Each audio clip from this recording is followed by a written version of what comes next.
Back to the channel PCS by Tarun. तो हम लोग आर ओ के पॉलिटी के टेस्ट लगा रहे थे, तो उसी को कंटिन्यू करते हैं। तो हम लोग नेक्स्ट क्वेश्चन पे आते हैं, 76 क्वेश्चन पे। ठीक है, पूछ रहा है भारत के संवैधानिक विकास के संदर्भ में निम्नलिखित कथनों पर विचार कीजिए। पहला कथन ये है, भारत शासन अधिनियम 1919 के तहत प्रांतीय विषयों को हस्तांतरित और आरक्षित विषयों में विभाजित किया गया। ठीक है, ये तो पता ही है हमें। पर सेकंड, भारत शासन अधिनियम 1935 के द्वारा केंद्र में द्वै शासन प्रणाली की शुरुआत की गई थी। ये गलत है।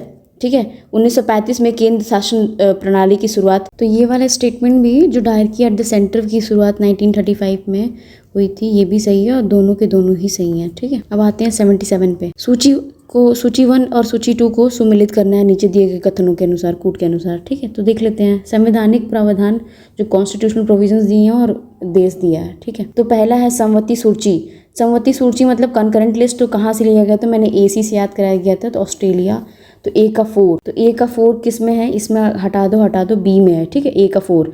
फिर आते हैं राष्ट्रपति द्वारा राज्यसभा में संसदीयों का नामांकन। राष्ट्रपति द्वारा राज्यसभा में नामांकन, ये दक्षिण अफ्रीका से ली गई है। सॉरी, दक्षिण अफ्रीका से ये चीज़ नहीं ली गई है, ये आयरलैंड से ली गई है। ठीक है, तो B का 1, देन C का 2 कनाडा से लिया गया था। राष्ट्रपति के विचारक राज्यपाल द्वारा विधेयक सुरक्षित रखना, संसद के जो भी संशोधन अमेंडमेंट की वो ली गई थी दक्षिण अफ्रीका से। D का 3, तो ये आंसर हो जाएगा B वाला। ठीक है, 78 देख लेते हैं। नीचे दो दिए गए कथनों के अनुसार एक अभिकथन है, असर्शन रीजनिंग की बात बोल रहा है, और उसमें से देखो मैंने तो बता दिया है कि बिकॉज लगा के ही देखना होता है। ठीक है, तो पहला है 74वां संविधान संशोधन भारत के नगरीय स्थानीय शासन के कार्य प्रणाली में सुधार के रूप में एक आधार स्तंभ माना जाता है। ठीक है, फिर बोल रहा है कि 74वें संविधान संशोधन में नगर पालिकाओं को संवैधानिक दर्जा प्रदान किया गया है।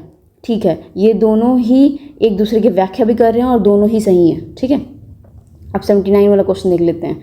भारत के संविधान के निर्माण के संबंध में निम्नलिखित में से कौन सा कथन सही नहीं है? तो ये देखना होता है नहीं है कौन सा। ठीक है, नेहरू द्वारा प्रस्तुत उद्देश्य प्रस्ताव के संविधान के निर्माण को प्रभावित किया, तो वो तो किया ही था ना। ऑब्जेक्टिव रिजोल्यूशन जो हमारी प्रेम्बल की बेसिक है और संविधान को प्रभावित किया था निर्माण में, वो हमारा कॉन्टेक्स्ट है बेसिकली। भारत के शासन व्यवस्था का दर्शन प्रस्तावना में परिलक्षित है, ये भी है। वही तो बोला ना कि भाई प्रस्तावना जो है प्रियम्बल, उसमें चीज़ें दी हुई हैं। संविधान के आमुख को संविधान के लागू होने के साथ अपनाया गया था, नहीं, ये गलत है कि उस टाइम ही नहीं, हमने प्रियम्बल को कॉन्स्टिट्यूशन के और प्रियम्बल को एक साथ नहीं किया गया था। ठीक है, नेक्स्ट क्वेश्चन देख लेते हैं। तो यही हो जाएगा आंसर, C हो जाएगा, मतलब गलत, मतलब जो सही नहीं है। भारत के संपत्ति के अधिकार की वर्तमान स्थिति के संदर्भ में निम्नलिखित कथनों में से कौन सा, अब देखो, सही बोल रहा है। ठीक है, कौन सा सही है? यह केवल नागरिकों को प्राप्त मूल अधिकार है, यह केवल नागरिकों को प्राप्त विधिक अधिकार है, भाई लीगल, या किसी भी व्यक्ति को प्राप्त विधिक अधिकार है, किसी भी व्यक्ति को प्राप्त अधिकार है। ठीक है, जो राइट प्रेजेंट स्टेटस है प्रॉपर्टी की, राइट टू प्रॉपर्टी में, तो कोई भी ले सकता है, कोई भी बाहर रहने वाला यहाँ पे ज़मीन कोई पर्टिकुलर हो वो खरीद सकता है। 81 देख लेते हैं। हाल ही में भारत सरकार ने निम्नलिखित में से किस पड़ोसी देश के साथ वीज़ा रहित आवागमन की सुविधा को समाप्त कर दिया है? ये इंपॉर्टेंट हो सकता है क्योंकि ये थोड़ा करंट से भी और इंटरलिंक्ड होता है, तो ये म्यांमार के साथ किया गया है। ठीक है, फिर आते हैं सूची 1 और सूची 2 को फिर से सुमिलित करना है, तो देख लेते हैं। पुस्तक लिखी है और ये लेखक की बात हो रही है, तो देख लेते हैं। अनइक्वल, ठीक है, अनइक्वल की बात हो रहा है, पोजीशन की बात हो रही है, चारावती से और सिल्क। ठीक है, तो D का हमें पता है 3 है, आरती प्रसाद जी ने लिखा, तो ठीक है, तो D का 3 किस में होगा? D का 3, तो B वाले ऑप्शन में, मतलब अनइक्वल के ने स्वाति नारायण ने लिखा है, पोजेशन को लिखा है AS बयात ने, और चारावती को लिखा है प्रणव बर्धान ने। ठीक है, तो ये आंसर हो गया। अब आते हैं 83 वाले पे। हाल ही में नागरिक उड्डयन मंत्री ज्योतिरादित्य सिंधिया द्वारा निम्नलिखित उत्तर प्रदेश में 5 हवाई अड्डों का प्रस्ताव रखा गया। ठीक है, और निम्नलिखित में से कौन सा जनपद प्रस्तावित हवाई अड्डों की सूची में शामिल नहीं है? ये बोल रहा है नहीं है, तो यह आंसर सीतापुर होगा। ठीक है, अभी हाल ही में जो को जिस जनपद को प्रस्तावित किया गया था उसमें से नाम है अलीगढ़, आजमगढ़, अलीगढ़, मुरादाबाद, जिसके पीतल के बर्तन फेमस है, आजमगढ़ है, श्रावस्ती है, ये सारी चित्रकूट है, ये 5 लोग को रखा गया था और टोटल 19 हो जाएंगे हमारे हवाई अड्डे, ठीक है। तो इसमें सीतापुर तो नहीं है और श्रावस्ती, अलीगढ़ या आजमगढ़ तो है ही, उसके साथ एक्स्ट्रा है मुरादाबाद और चित्रकूट, वो आंसर अपने लिख लीजिएगा, ठीक है। 84 देख लेते हैं। बोला हाल ही में निम्नलिखित में से किस international institute for the unification of private law का सदस्य चुना गया, किसे चुना गया है, तो उमा शेखर जी को चुना गया है। 85 देखते हैं। फिर से सूची को, फिर से हमें राष्ट्रपति और इस सूची को मेल करना है, ठीक है। तो ये बोल रहा है कि लाइबेरिया के हैं फ्लैक्सी तिस्केडी हैं, ए का 2, तो ए का 2 में तो सिर्फ बी वाले ऑप्शन में है, ठीक, सॉरी ये ए का 2 लाइबेरिया वाले से मैं कंफ्यूज हो गई थी, ये लाइबेरिया के तो अलग हैं, बट ए का 4 होगा, जोसेफ बोकोई हैं, बोकोई, फ्लैक्सी ये नहीं है, ठीक है। तो ए का 4 सिर्फ ऑप्शन सी में है, और फिर बी का थी ग्वाटेमाला का याद किया था मैंने, 2 मतलब फ्लैक्सी, तो जैसे नहीं होता जिसके पास माला होता है वो फ्लैक्स करता है, फ्लैक्स मीन्स इतराना, इंग्लिश में, हिंदी में कहते हैं जिसके पास ज्वेलरीज होती है ना, तो फ्लैक्स नहीं करता। तो बी का 3, सॉरी, तो ये वाली तो हटा देते हैं, ठीक है। ग्वाटेमाला का बता रही हूँ मैं, ग्वाटेमाले का 3 होगा, ये बर्नार्डो अरिवालो, ठीक है। कॉन्गो जो रिपब्लिक है वो फ्लैक्स करता है, तो जो रिपब्लिक होते हैं वो फ्लैक्स करते हैं, तो सी का 2 हो जाएगा और डी का 1 हो जाएगा। अर्जेंटीना का ज़ेवियर मिलेई हैं, ठीक है। 86 देख लेते हैं। 86 में पूछ रहा है हाल ही में इसरो ने निसार उपग्रह के निर्माण के लिए निम्नलिखित में से किस देश की अंतरिक्ष एजेंसी के साथ मिलकर संयुक्त रूप से कार्य करने का निर्णय लिया है। इसरो ने हाल ही में किसके साथ लिया गया, तो नासा, यूएसए के साथ लिया गया। तो निसार में पता है बहुत पहले भी PYQ रह सकते हैं, निसार इसरो और प्लस नासा का है, ठीक है। कैसे, मतलब नासा वाले के साथ है और IS वाला AR, इसरो, ऐसे याद कर लो। और वैसे भी सिंपल वो दिख जाते हैं, नेम जो होते हैं ना दोनों को मिला के कहीं ना कहीं इंडिया की चीज़ें हैं। 87 देख लेते हैं। हिंद प्रशांत क्षेत्रीय संवाद के बारे में निम्नलिखित कथनों पर विचार करिए, ठीक है। तो regarding the Indo Pacific regional dialogue के बारे में ये बोल रहा है कि इस पर विचार करिए। तो यह हिंद प्रशांत क्षेत्र के देशों का शीर्ष स्तरीय वार्षिक सम्मेलन है। हाँ, ये तो है, हमेशा एनुअल कॉन्फ्रेंस होता ही रहता है। इसका आयोजन भारत के नेशनल मैरीटाइम फाउंडेशन द्वारा किया जाता है। हाँ, इसका आयोजन भी नेशनल मैरीटाइम फाउंडेशन द्वारा ही किया जाता है, तो इसका आंसर सी हो जाएगा, दोनों ही कथन सही हैं। हाल ही में प्रधानमंत्री किसाई सिंचाई योजना त्वरित सिंचाई लाभ कार्यक्रम के अंतर्गत शामिल जमरानी बांध परियोजना में से किस राज्य में स्थित है, तो ये है उत्तराखंड में, ठीक है।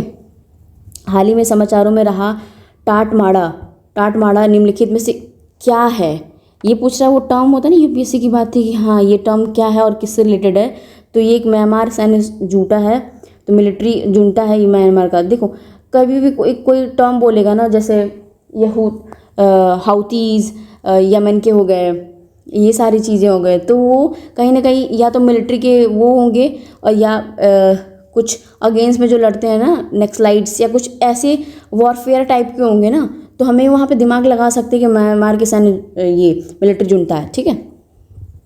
कुछ मिलिट्री से रिलेटेड होगा, वॉर और समथिंग एटसेट्रा टर्म होगा, जब भी ज़्यादातर ये रहता ही है। देख लेते 90 वाला। विश्व का पहला नाइट स्काई रिजर्व निम्नलिखित में किस स्थान में स्थापित किया जा रहा है, और ये हमारे लिए बहुत अच्छी प्रिविलेज की बात है, लद्दाख में किया गया और हानले, ठीक है, और सबसे ऊंचाई पे ये है, ठीक है, और स्काई रिजर्व है। With reference to the advocate general के रिस्पेक्ट में हमें बताना है कि एडवोकेट जनरल के रिस्पेक्ट में कौन से कथन सही हैं। तो इसकी नियुक्ति राज्यपाल की सलाह के आधार पर राष्ट्रपति करता है, हैं, ये क्या बोल रहे हो, गलत है भाई। यह राज्य सरकार की विधि संबंधी विषयों पर सलाह देता है और उसका काम ही यही है, तो ये एडवाइस करते हैं स्टेट गवर्नमेंट को लीगल मैटर्स पे, तो ये सिर्फ दूसरा कथन सही है, ठीक है। और ये जो अपॉइंटमेंट की बात होती है ना, तो सारे राज्य की, क्योंकि पर्टिकुलर राज्य का अलग अलग एडवोकेट जनरल होगा ना, अटॉर्नी जनरल डिफरेंट चीज़ है, एडवोकेट जनरल अलग चीज़ है। तो एडवोकेट जनरल पर्टिकुलर जो राज्यपाल होते हैं ना, गवर्नर, उनके उस पर्टिकुलर राज्य के और वहाँ के हाई कोर्ट से कुछ एडवाइस लेके तब जाके नियुक्ति होती है इनकी, ठीक है। 92 देख लेते हैं। संविधान संशोधन के संदर्भ में निम्नलिखित कथनों पर विचार कीजिए। तो अमेंडमेंट के बारे में अमेंडमेंट में ही बताइए। इसे राष्ट्रपति की पूर्व मंजूरी के पश्चात संसद के किसी भी सदन में प्रस्तुत किया जा सकता है। नहीं, पूर्व प्रायल अप्रूवल नहीं चाहिए होता है, क्योंकि जो CAB बिल होता है ना, वो 24th अमेंडमेंट जब आया था उसमें ये बात लिखी गई है कि कुछ भी हो जाए प्रेसिडेंट को वो कॉन्स्टिट्यूशनल अमेंडमेंट एक्ट पे आपको उनको अप्रूवल देना ही पड़ेगा, ठीक है। तो वो गलत है, ये प्रायर अप्रूवल चाहिए ही नहीं। जब बाद में उनको है ही कि बाद में जब बिल पारित किया जाएगा पास करके दोनों सदनों के साथ पास करने के बाद उनको दिया जाएगा और उनको अप्रूव करना ही पड़ेगा। तो प्रायर पहले की अप्रूवल की ज़रूरत क्या है इसमें। सेकेंड वाला स्टेटमेंट क्या बोल रहा है, दोनों सदनों में असहमत होने पर इसे संयुक्त बैठक के प्रावधान ना जॉइंट सिटिंग नहीं है, संयुक्त बैठक नहीं है, जॉइंट सिटिंग नहीं है, बिकॉज जॉइंट सिटिंग में न ही मनी बिल के लिए है और ना CAB के लिए, कॉन्स्टिट्यूशनल अमेंडमेंट बिल के लिए भी नहीं है और मनी बिल के लिए, दोनों के लिए जॉइंट सिटिंग नहीं होती। इसके लिए टाइम वेस्ट होता है, तो इसलिए शायद ये नहीं किया गया, प्रावधान में है ही नहीं, ठीक है। तो इसमें से दोनों में से कोई सही नहीं है। अब आते हैं 93rd वाले पे, फिर से सूची का ये मिलान करना है, ठीक है।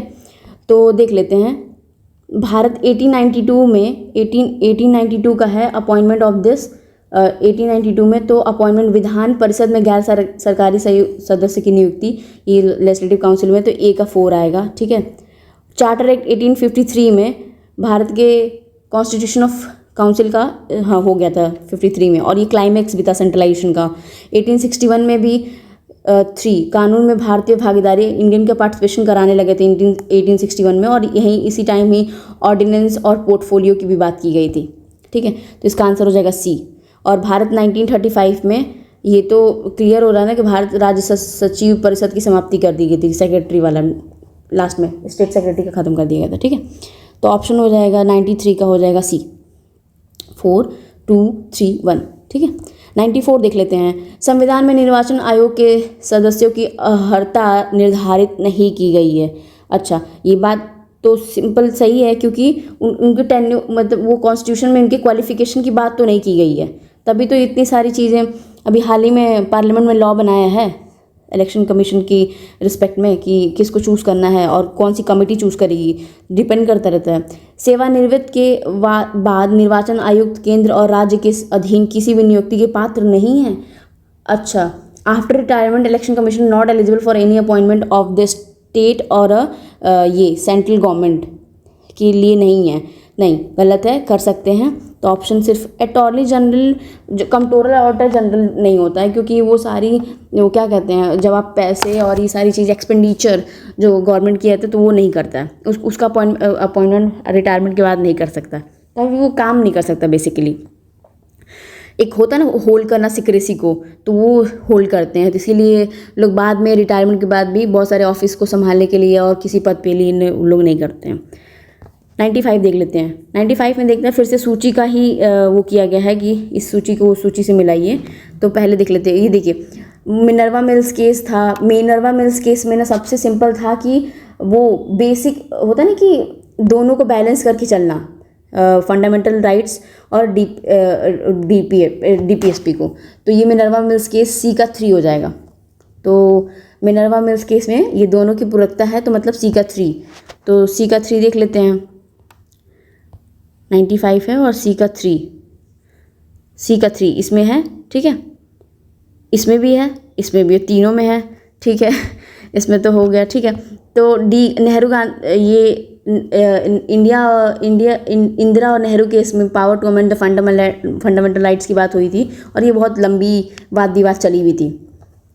तो D का 1 हो जाएगा। तो D का 1 नहीं, इंदिरा नेहरू गांधी केस की बात जो हुई थी, देखो केशवानंद भारती केस तो बेसिक स्ट्रक्चर डॉक्ट्रिन पे है, केशवानंद भारती केस सिंपल। तो यहाँ पे views on the doctrine of basic structure दो चीज़ है, principle of the basic structure. तो देखते हैं, स्टार्टिंग्स कर लेते हैं इसको फिर से सॉल्व। देखो मिनर्वा मिल्स का केस का तो सिंपल है कि C का 3 है, ठीक है। गोलकनाथ वाले से चलते हैं भाई, गोलकनाथ केस का था तो वो power to amend the fundamental rights. तो A का 1 और C का 3 इसी में है, और D का 4, मतलब जो केशवानंद भारती केस की बात हो रही थी B का 2 ही है, मतलब प्रिंसिपल ऑफ बेसिक स्ट्रक्चर। जो व्यूज़ होते तो ठीक है, इंदिरा गांधी केस पे हुआ था व्यूज़ का, ठीक है। 96 देख लेते हैं। 96 में क्या बोल रहा है कि नीचे फिर से एक असर्शन दिया है और रीजनिंग दिया, अभी कहते हैं ना और कारण, तो हमें बिकॉज करके देखना होता है कि भाई वो सही है कि नहीं। तो राज्य 6 से 14 वर्ष तक उम्र के बच्चों को के लिए निःशुल्क एवं अनिवार्य शिक्षा का प्रदान करेगा। हाँ, करेगा, राज्य ही करेगा। एक लोकतांत्रिक राष्ट्र में समावेशी शिक्षा का अधिकार न्यायपूर्ण एवं मानवीय समाज के निर्माण का आधार होता है। बिल्कुल, डेमोक्रेटिक नेशन में राइट टू इंक्लूसिव एजुकेशन वो बेसिक बिल्डिंग होती है just for the human society. दोनों ही एक दूसरे की व्याख्या कर रहे हैं और दोनों ही सही हैं। ठीक है, तो 96 का ये बी हो जाएगा। 97 देखते हैं, राष्ट्रपति शासन प्रणाली के संदर्भ में निम्नलिखित में से कौन से विचार करिए और कौन सा कूट मतलब कथन सही है। इसमें कार्यपालिका एवं लोकतांत्रिक वैधता के लिए विधायिका पर निर्भर होती है। Executive depend on legislation in democratic legislativity, ये गलत है। प्रेसिडेंशियल सिस्टम ऐसा कुछ नहीं होता है, ये सिर्फ पार्लियामेंट्री सिस्टम के फीचर्स हैं। ठीक है, राष्ट्रपति राज्य के मुखिया होने के साथ साथ कार्यपालिका का भी मुखिया होता है और ये बात सही भी है। राष्ट्रपति जैसे यूएसए का राष्ट्रपति जो होता है प्रेसिडेंट होता है वो बहुत ज़्यादा स्ट्रांग है एज कम्पेयर टू हमारे राष्ट्रपति। तो हमारे यहाँ पार्लियामेंट्री सिस्टम चलता है।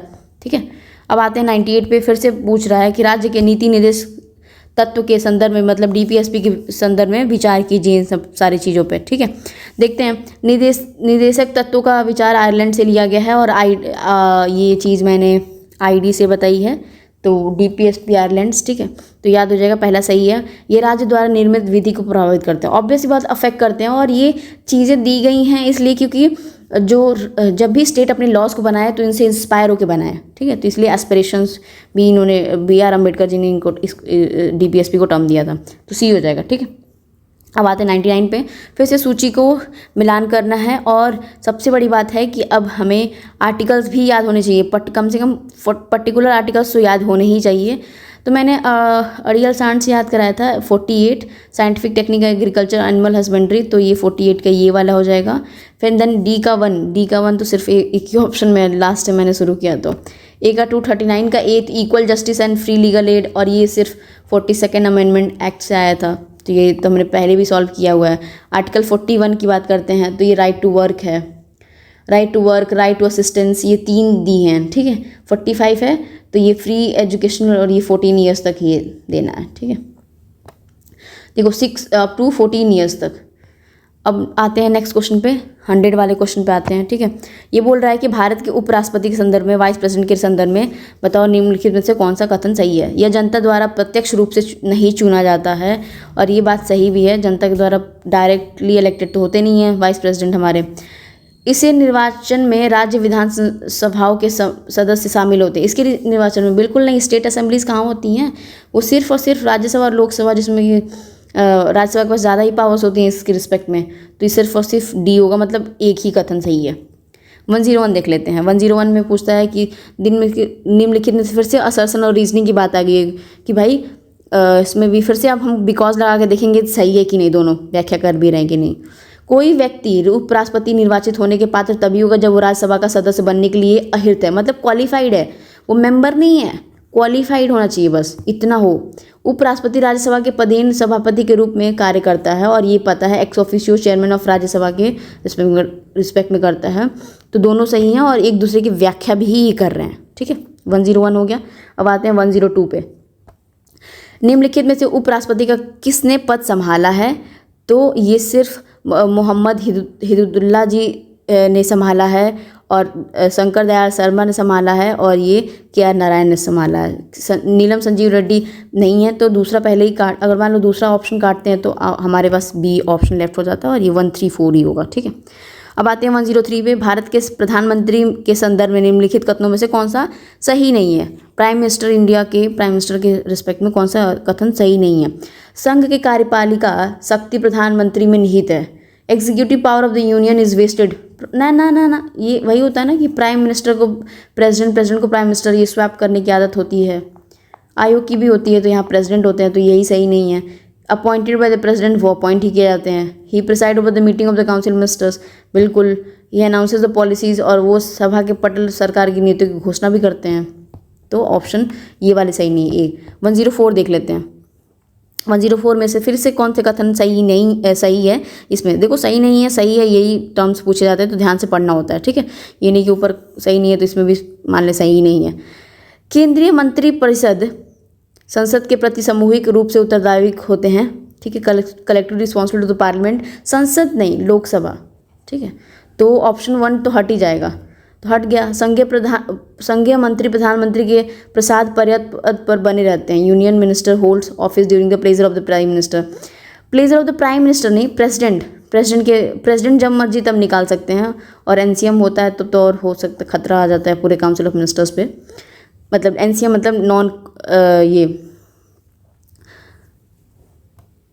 नो कॉन्फिडेंस मोशन की बात हो रही है, एनसीएम मतलब, ठीक है। तो ये हो गया। कानून निर्माण में संबंधित प्रस्ताव के संदर्भ में प्रधानमंत्री राष्ट्रपति को सूचित करता है। हाँ, उसकी रिस्पॉन्सिबिलिटी है, प्रधानमंत्री राष्ट्रपति को सूचित करेंगे। कोई भी चीज़ें अगर आप काउंसिल ऑफ मिनिस्टर्स के रिस्पेक्ट में करते हो तभी सूचित करना पड़ता है, वो एक रिस्पॉन्सिबिलिटी है, और ये आर्टिकल में भी दिया हुआ है। 105 देख लेते हैं। निम्नलिखित में कौन अपने राज्य के मुख्यमंत्री बनने के पश्चात देश के प्रधानमंत्री बने? और ये बहुत फेमस फैक्चुअल क्वेश्चंस होते हैं। पीवी मतलब मुख्यमंत्री के बाद पीवी नरसिम्हा जी तो बने ही थे, नरेंद्र मोदी सबका पता है, तो 3 तो होना ही चाहिए, सब में 3 दिया ही है। मोरारजी देसाई और HV देवगौड़ा जी, मतलब 1 2 3 सबका यही था। राष्ट्रपति मतलब CM बनने के बाद PM बने हैं, ठीक है।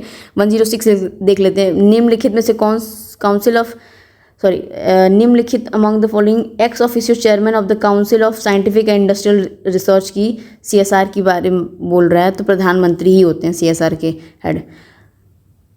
तथर समितियों के संदर्भ में निम्नलिखित कथनों में से कौन सा सही है? ठीक है, 107 बोल रहा है इनकी सदस्य संख्या 3 से 8 तक हो सकती है, और ये बात सही भी है। जो रेफरेंस कमेटी की होती है 3 से 8 तक होती ही है, ठीक हो सकती है। प्रयोजन पूर्ण होते ही इन समितियों को विघटित कर दिया जाता है। Committees are dissolve soon as their purpose, ठीक है, वो पर्पस के लिए बनाया जाता है, और वो पर्पस पूरा होते ही वो कर दिया जाएगा, विघटित कर डिसॉल्व कर दिया जाएगा, तो दोनों ही सही हैं, ठीक है। अब आते हैं 108 पे। दल बदल के आधार पर संसद के सदस्यता निर्भरता के संदर्भ में निम्नलिखित में से कौन सा सही है? 108 के बारे में बोल रहा है। तो ये अगर सदस्य स्वेच्छा से उस राजनीतिक दल का त्याग करता है जिस दल की टिकट पर उसे चुना गया है, तो हाँ ये सही है। अगर सदस्य अपने राजनीतिक दल द्वारा दिए निर्देशक के विरुद्ध सदन में मतदान करता है, ठीक है। अगर निर्दलीय चुना गया है, अगर मान लो इंडिपेंडेंट होता है, तो कोई भी member elected if member elected as a independent joins a political party, तभी भी सही है। तो ये सारे के सारे ही ये सही है डिफेक्शन के अकॉर्डिंग, डिस्क्वालिफिकेशन वाला, ठीक है, एंटी डिफेक्शन लॉ में। 109 देख लेते हैं। लोकसभा अध्यक्ष के संदर्भ में निम्नलिखित कथनों में से कौन सा सही है?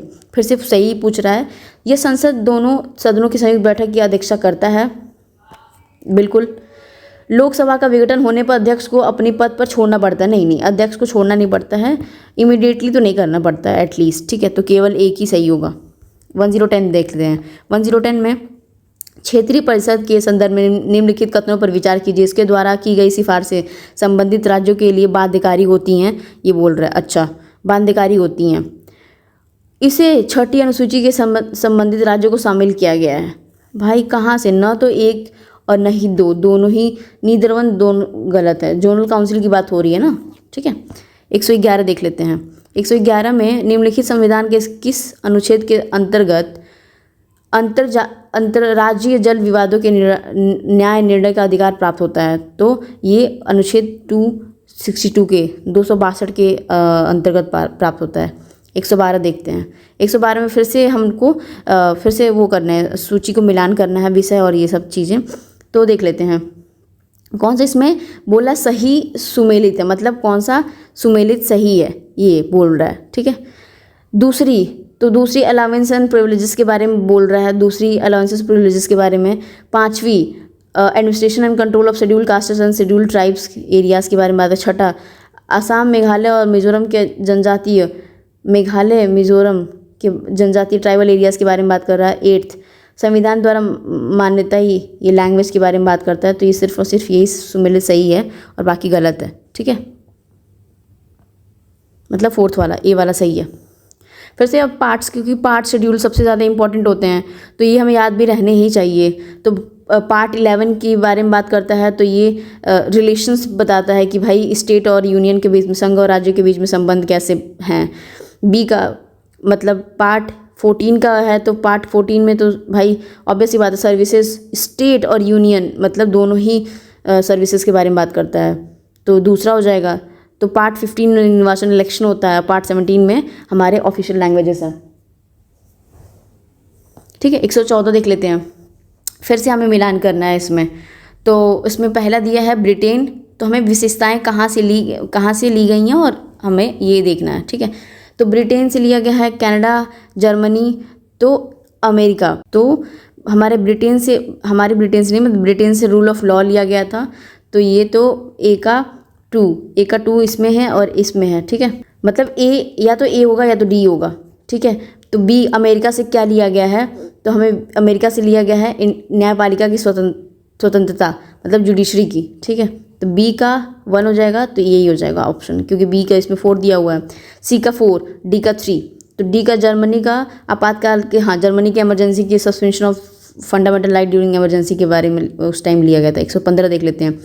नीचे दिए गए 4 युगों में से हमें फिर से जाके मिलान करना है। तो कौन सी सही है, मिलान नहीं करनी है, कौन सी इसमें सही है, यही क्वेश्चन के टाइप्स हैं, या तो सही बोल रहा है या तो मिलान करना है। ठीक है, तो इसमें देख लेते हैं 115 का संघ सूची, मतलब सेंसस जो है वो जनगणना के बारे में बात कर रहा है। तो ऑब्वियस ही बात यूनियन लिस्ट में है, तो स्टेट लिस्ट पॉपुलेशन कंट्रोल ना। ठीक है, कंकरेंट लिस्ट पब्लिक हेल्थ नहीं, स्टेट लिस्ट एजुकेशन ये उसमें है कंकरेंट लिस्ट में, तो ये सिर्फ और सिर्फ सी वाला, मतलब 1 वाला सही हो जाएगा। निम्नलिखित कथनों में से कौन सा कथन सही है, 116 देख लेते हैं। तो लघुकरण के अंतर्गत दंड के स्वरूप को बदल दिया जाता है। ठीक है, nature of the punishment change. हाँ, परिहार के अंतर्गत दंड के स्वरूप को बदलने बिना अवधि को कम कर दिया जाता है। हाँ, अवधि को कम किया जाता है। विराम के अंतर्गत मूल सजा को विशेष परिस्थितियों में कम कर दिया जाता है। तो ये सारे ही सही हैं। ठीक है, नेक्स्ट क्वेश्चन देखते हैं 117। राष्ट्रपति द्वारा अध्यादेश जारी करने की शक्ति इसमें विधायी मतलब लेजिस्लेचर के पास है। ठीक है, इशू ऑफ दिस ऑर्डिनेंस। अब यहीं तक रखते हैं। ठीक है, thank you so much for watching. Please do like share and subscribe the channel. Thank you so much.